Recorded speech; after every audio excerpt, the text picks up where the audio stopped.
எல்லோருக்கும் வணக்கம். தாரக மந்திரம். எதையும் செய்வதற்கு முன் எதை செய்வே போகின்றோம் என்பதை தீர்மானித்துக் கொள்ள வேண்டும். அந்த எண்ணங்களை உருவாக்கி கொள்ளுங்கள், எழுதுங்கள், முக்கியமாக ரெக்கார்ட் செய்யுங்கள். பஸ்ஸில் போனேன், காரில் போனேன், ட்ரெயினில் போனேன், மறந்து போச்சு, இந்த வார்த்தையில் கையில் மொபைல் இருக்குது, அதை ரெக்கார்ட் பண்ணலாம், ஈஸியாக பண்ணிடலாம். இன்றைக்கி டெக்னாலஜி அவ்வளோ வந்துருக்கு. எழுதாமல் ரெக்கார்ட் செய்யாமல் போனால் மறக்கும், சோம்பேறித்தனம் உருவாகும், தோல்வியை நிச்சயமாக அடைவீர்கள். இது முதல் பாயிண்ட். ரெண்டாவது பாயிண்ட், எப்பவும் போது எதையுமே குறிப்பிட்ட நேரத்தில் செய்யாவிட்டால் தோல்வி நிச்சயம். உங்களுடைய 1% சோம்பேறித்தனம் 99% உங்களுடைய முயற்சிகளை ஒழித்து கட்டிவிடும். பார்த்து கொள்ளுங்கள், உங்களை காப்பாற்றிக் கொள்ளுங்கள். இப்போது இன்றைக்கி சப்ஜெக்டுக்கு நான் வரேன். ஒரு ஹீரோ நம்ம கிண்டியில் தான் இருக்கார். அவரை பற்றி சொல்ல போகிறேன். இந்த கம்பெனி பேர் சூப்பர் ஆட்டோ ஃபோர்ஜ் அப்படின்னு பேர். அவர் பேர் சீதாராமன் பேர். அது சொல்கிறதுக்கு முன்னால் சில வார்த்தைகள். சிறிய விதை மரமாகும். அது செழித்து வளர்ந்து பல பறவைகளுக்கு வசிப்பதற்கு வசதி கொடுக்கும், நிழல் தரும், பலர் கீழே நிற்பதற்கு. இதுதான் ஒரு மரத்தின் அழகு. அதுதான் ஒரு மரம், நல்ல மரம். இதனால் இவ்வளோ நன்மைகளான ஆக்சிஜன், பருவமழை, இது எல்லாமே ஒரு மரத்தினால் தான் உருவாகிறது.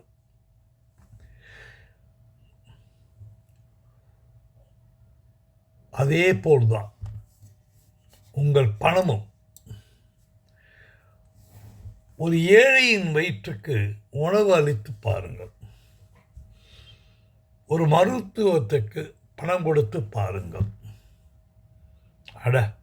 ஒரு அனாதை பிணத்தை அடக்கம் செய்து பாருங்கள். அன்று அதற்கு பிறகு உங்கள் மனதில் எவ்வளவு அமைதியும் சந்தோஷமும் பொங்கும் என்று நினைக்கின்றீர்கள்.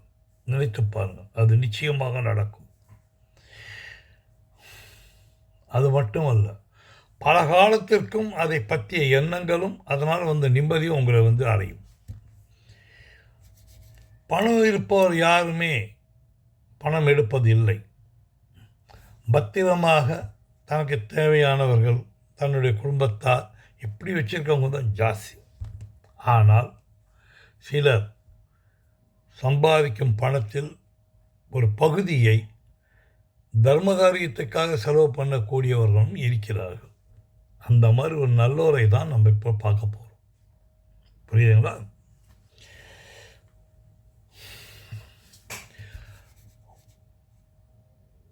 Sri Sitaraman super auto forge என்கின்ற ஒரு கம்பெனி. இன்றைக்கி அது 50 வருடங்களை கடந்திருக்குங்க. பெரிய வெற்றி, அது மாபெரும் வெற்றி. பெரிய குறிக்கோளோடு ஒன்று ஆரம்பித்தார். அவர் நல்ல ஒரு பெரிய குறிக்கோள். ஆனால் அவர் ஃபேமிலி ஒரு பெரிய ஃபேமிலி கிடையாது. ஒரு சாதாரண நடுத்தர ஃபேமிலி, அவ்வளோதான். இவருக்கு எதையாவது ஒரு வித்தியாசமாக பண்ண வேண்டும். எதையும் செய், அதையே வித்தியாசமாக செய் என்பது தான் அவரோட குறிக்கோள். செய், அதையே வித்தியாசமாக செய், இதுதான் அவரோட பாயிண்ட். விளையும் பயிர் முளையிலே என்று பெரியவர்கள்லாம் சொல்லுவாங்க. 1945 பிறந்தார். சாதாரண குடும்பம்னு சொல்லிட்டேன். தந்தையார் அவருடைய தந்தையார் தான் சம்பாதிக்கிற பணத்தில் ஒரு பகுதியை தர்மத்துக்கு கொடுத்துருவார் எப்போவுமே. இப்போது புலிக்கு பிறந்தது பூனை ஆகுமா? நிச்சயமாக இல்லை. இவரோட எண்ணங்களும் தந்தை எவ்வழியோ தனையன் அவ்வழி, மகன் அவ்வழி. இதோ அவர்களும் என்ன பண்ணுறாங்க, அந்த வழியில் போகணும் அப்படிங்கிற ஒரு முடிவு எடுத்துடுறாங்க. பிஇ படித்து முடித்தார். பிஇ படித்து முடித்த உடனே தொழில் தொடங்கணும் அப்படின்னு அவங்க அப்பா கிட்ட போய் கேட்டார். அவர் என்ன சொன்னார், தம்பி முதல்ல சில காலம் வேலை செஞ்சு முன்னால் ஒரு எக்ஸ்பீரியன்ஸ் ஒன்று கெயின் பண்ணிக்க. அதாவது திறமை மேம்பாடு, இதுதான் ஸ்கில் டெவலப்மெண்ட். படித்த உடனே எல்லாம் வந்துடாது. ஒரு ஸ்கில் டெவலப்மெண்ட் நல்லா இம்ப்ரூவ் பண்ணிக்கிற. பணம் நான் நிச்சயமாக உதவி செய்கிறேன். ஆனால் நீ ஒவ்வொரு இடத்துலையும் உன்னோட ஸ்டேஜில் ஒவ்வொரு ஸ்டேஜாக நீ ஒன்று நிரூபித்து காட்டணும் அப்படிங்கிறது ஒரு கண்டிஷன் போட்டாருங்க. அவர் சரின்னு ஒத்துக்கிட்டார். இப்போது அவர் தன்னோட அதுக்கேற்ற மாதிரி பல வேலைகள்லாம் தேட ஆரம்பிக்கிறார். அவருக்கு ஏற்ற படித்த மாதிரி. ஏன்னா அவருக்கு என்ன எண்ணங்கள்னால் எதையுமே செய், அதையே வித்தியாசமாக சொல்கிறதுன்னு முடிவு பண்ணிட்டார் இல்லையா. அதனால் அவர் தனக்கேற்ற மாதிரி ஒரு நல்ல ஒரு பெரிய கம்பெனி, அதில் போனால் நாலேஜ் வருமா, இதையெல்லாம் தேட ஆரம்பிச்சிட்டாரு. கரெக்டாக வேலையும் கிடைத்தது.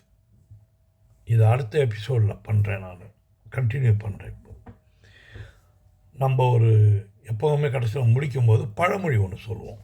அது நான் இப்போ சொல்ல போகிறேன் உங்களுக்கு. செயலில் கெட்டவனை விட மனதால் கெட்டவன் தான் மோசமானவன். உன் நண்பர்களை கூறு, உங்களை பற்றி கூறுகிறேன்னு சொல்கிறாங்க இல்லையா, அதுதான் இது. செயலில் கெட்டவன், செயலாலேயே கெட்டவன். மனதில் கெட்டவனே மிக மோசமானவன். செயலில் கெட்டவன் விட மனதில் கெட்டவன் தான் மோசமானவன். மனசாலேயே அவன் மோசமானவன். அவனை பக்கத்திலேயே விடாது. இதை தான் நான் சொல்ல வரேன். நான் பார்த்து கொள்ளுங்கள். உங்களுடைய நண்பர்களை வைத்து உங்களால் முடிவு செய்து கொள்ள முடியும். வெற்றி உண்டாகட்டும், வெற்றி வரும். முயற்சி என்கின்ற மந்திரத்தை மட்டும் விட்டு விடாதீர்கள். இப்போ நான் ஏற்கனவே சொல்லியிருக்கேன், படுத்து கொள்ளும்போது நீங்கள் என்ன ஆக வேண்டும் என்பதை முதலில் தீர்மானித்து கொண்டு அதையே 10 முறை சொல்லி பாருங்கள். இதற்கு மேலும் உங்கள் மனதில் ஒரு வைப்ரேஷன் ஒன்று உண்டாகும். அது உங்களை சுற்றி எப்பொழுதுமே இருந்து கொண்டிருக்கும். முன்னேற வேண்டும் என்று. அது உங்களை முன்னேற்றாமல் விடாது. அடுத்த எபிசோடில் நான் சொல்கிறேன் திரு சீதாராமன் அவர்களை பற்றி.